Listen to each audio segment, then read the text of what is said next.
hello, what's up guys, no?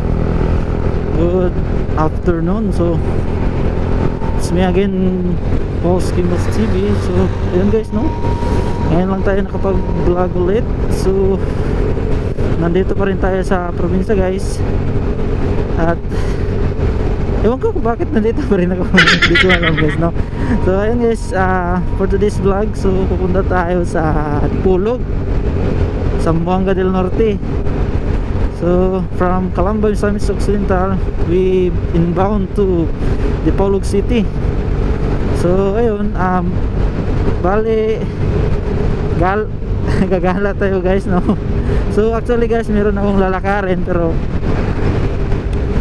kasama na yung gala nito guys. May importante akong aasikasuhin. So pero saglit lang naman to, hindi naman naabuti ng isang araw.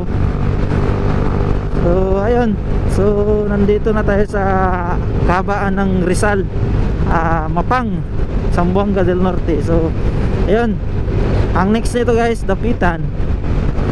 So ayun, papakita ko sa inyo yung mga klase-klaseng daan dito. Wala tayong may ibang makontent ngayon, itong daanan. So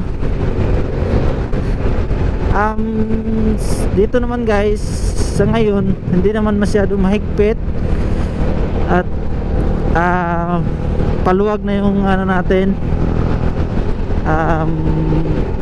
sistema. Yung kumbaga maluwag na siya. Dati kasi guys, dito bihira ka lang makapasok sa Zamboanga del Norte, yung borders ng Misamis Occidental at Zamboanga.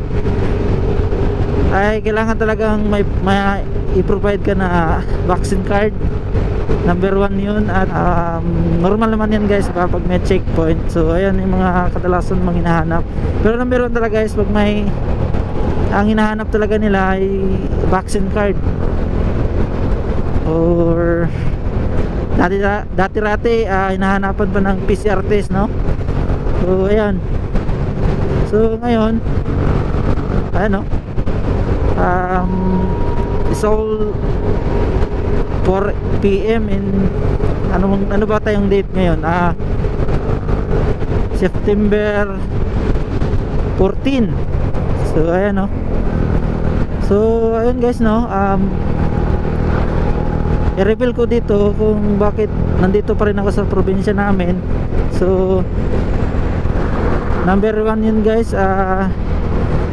tayo ay pupunta sa malayong malayo. Hindi naman. So ayun guys, no, nag-a-apply kasi tayo ng Korean, pagko-Korea. So ayan, nagpapakondisyon tayo ng katawan bago tayo isasabak doon, no? So ayan, bali POA process na tayo guys. So na last February nakapasa tayo sa exam. So ngayon papakondisyon tayo ng katawan, no? Para pagdating ng medical, malakas yung katawan natin, no? So fit worth yung katawan natin. So yung katawan natin ay reading ready sa mga bakbakan, no? So ayan. So yan yung dahilan kung bakit nagstay pa tayo ng matagal dito sa probinsya, no? So ayan guys, no? So meron na nai-reveal ko na kung bakit matagal tayo nagstay dito, no? So ngayon, ito pala yung pupuntahan ko ay sa Dipolog, no? At para masikasuhin akong konting at importanteng dokumento, no? So hindi ko na isasabi kasi napaka credential po niyan at dapat ako lang nakakalam, no? So yan guys, no? So sa weather naman natin ngayon guys ay medyo makulimlim, no? Pero hindi naman umulan, no? Pero mas okay na rin to guys. So sa umulan na malakas, minute na malakas, no? Mas okay na rin to. So dito may PNP checkpoint. Ano kaya to? May checkpoint na naman siguro to guys, no? Yun lang din yung gagawin natin pag may checkpoint, laging mahinahon at sumusunod kung anong hihingiin, no? Oh, so ayan.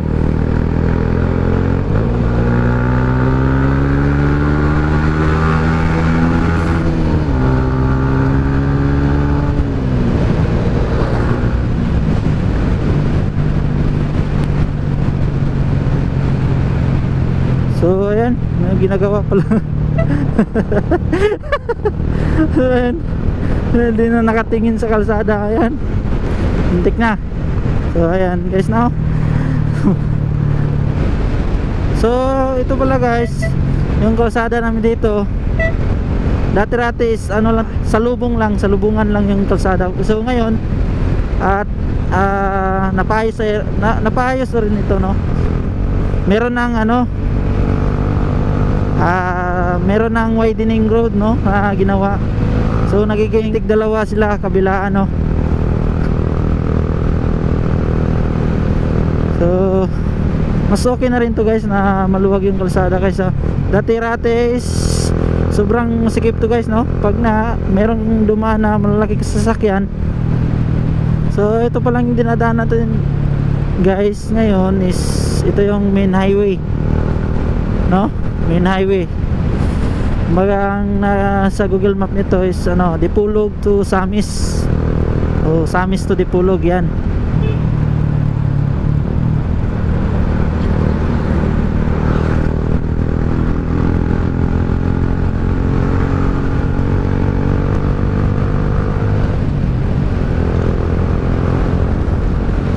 So medyo marami tayong dala guys, no.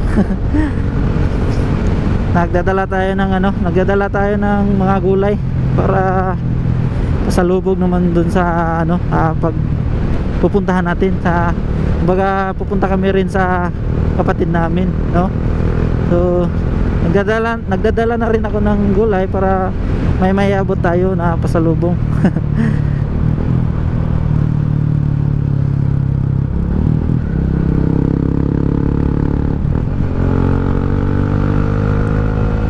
So bago pala makalimutan ng lahat, so ang dala pala natin ngayon ay Sniper 150 2017 model, no, yung kombinasyon ng puti at saka pula. So ayan, solid na motor to. Condition pa rin yung makina.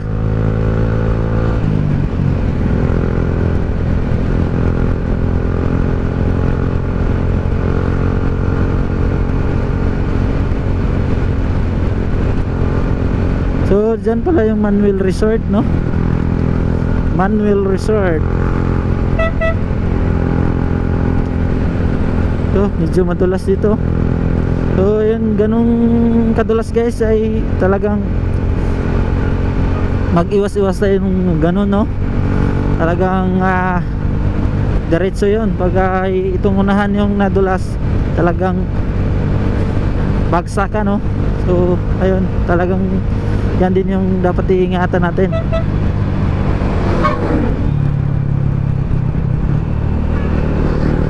So yan guys, no, nakita natin yung ano, hindi naman ako nagmamarites. Pag mga ganung ano, sign o mga ganung pedestrian line, dapat may kasamang ano yun, ay yung katapat kasi niya is may school, so dapat lagyan ng ano, school zone, no, kasi narito tayo sa main highway, dapat talagang lagyan, no. So ganito guys, oh, so wala tayong nakikitang ano, school zone. Yun, yan, may school niyan, yun. At para yung mga motorista natin ay hihinto, no, kasi malayo pa lang nakikita na natin na may school zone. At magmi-minor yan, ba? Pag may nakalagay na, pag nakita mo sa malayo, talagang ikaw ay miminor. Kasi expected na yan na may school, may mga bata na dumadaan sa pedestrian line, no. So dapat talagang ayan, paglagyan talaga, no. So yan naman sa akin is advice lang naman. So sa mga na makapanood ng video ito, so hindi naman ako nagmamarites, talagang nakikita lang, no? So pag nasa syudad kasi tayo guys, talagang mapansin mo talaga, no?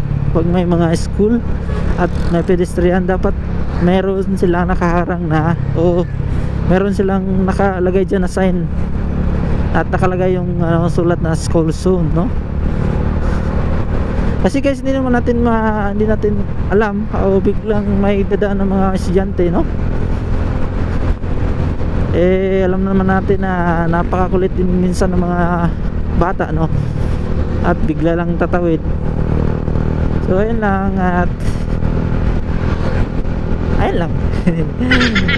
Hindi ko naman sasabihin na lagyan nyo, pero talagang nakikita lang naman. So ayan. Ayun, no? Ay, may nasira pa. Nasiraan o parang minto lang yun. Mga ganun guys na may sign na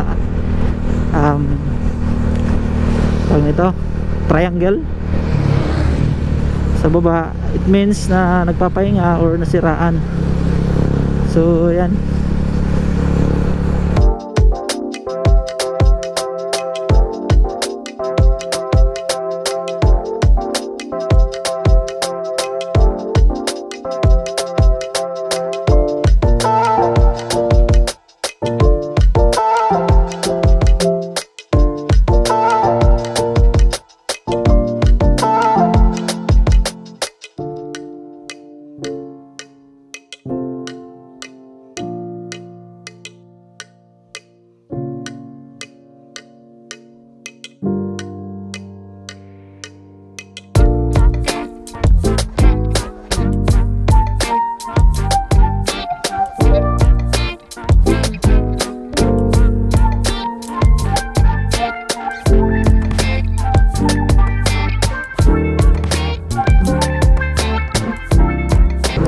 So yan yung sinasabi ko guys, no? Ayan, pag ganito talagang kabilaan o salubungan lang yung kalsada, pag may ganitong malaking sasakyan o talagang nahihirapan ng sumingit, no? So ayan.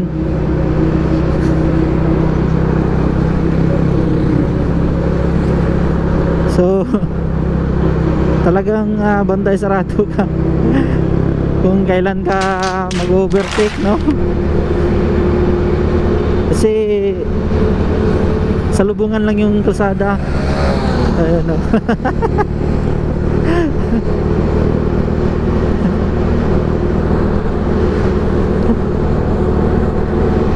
Ayan, so tingin-tingin lang sa kaliwa. Kapag overtake ka, ano yun?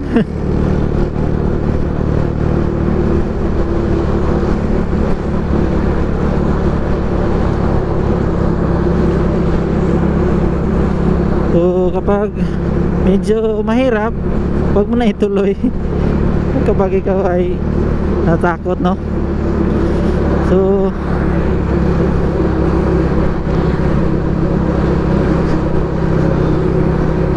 pag libre na yung kasalubong mo, diyan ka na papasok at diyan ka na mag-overtake, no? Ganun lang kasimple. Pag ganyan guys, wala nang tao, ayan.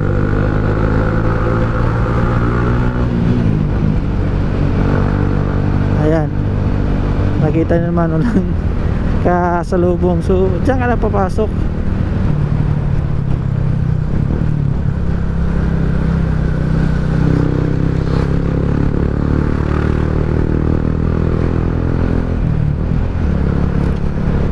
Yun yung mahirap dun guys pag may mga malaking sasakyan.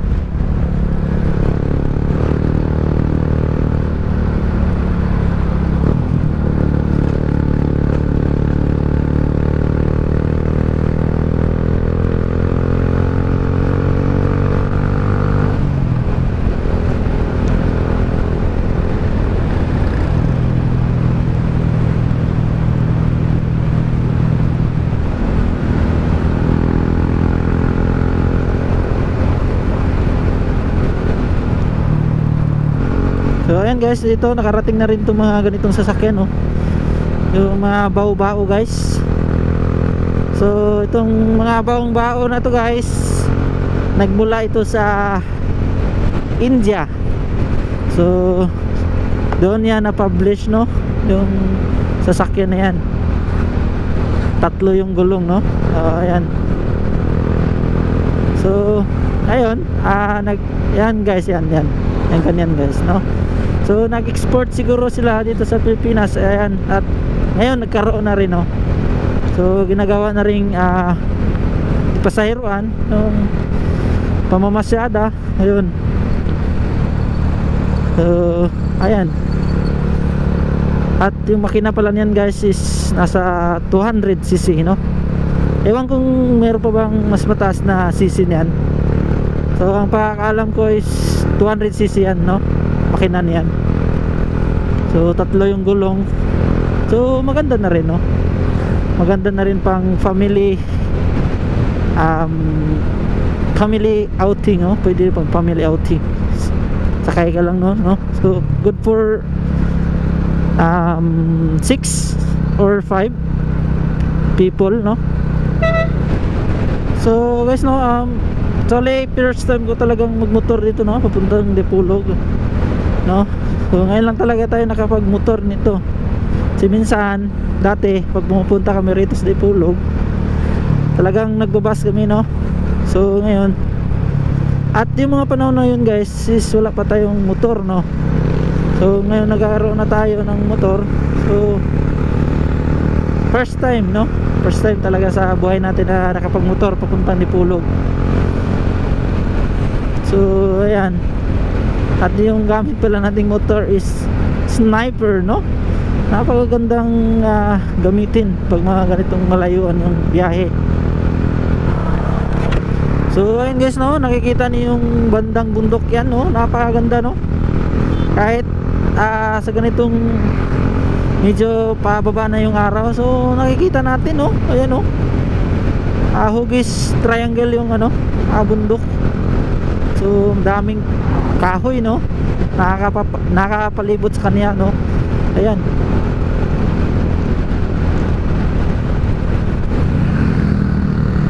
Oh, ganda.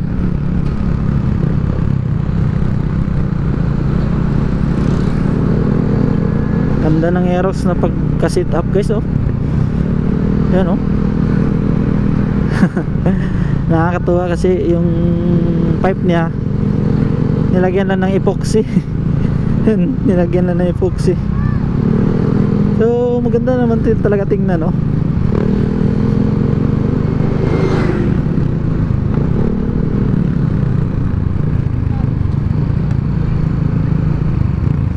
Yes. At kanyang plaka ay nasa baba, no? Ayos rin, ano? Tingnan.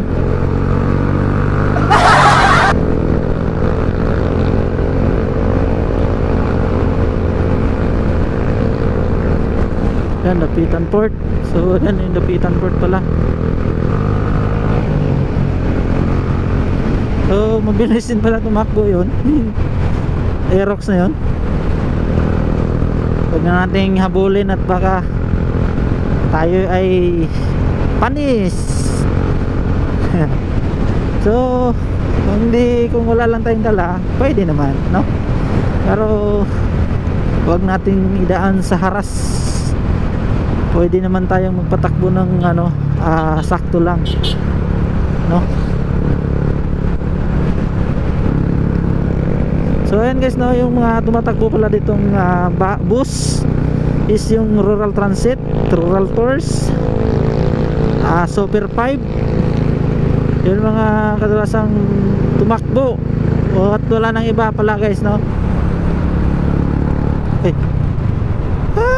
Oops. Muntik na.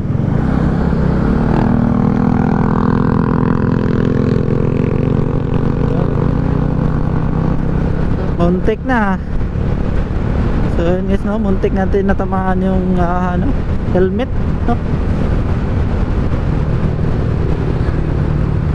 Pagulong-gulong kasi siya ayun, muntik na. So buti na lang mabilis yung kamay natin sa pag iwas, no. So ayan.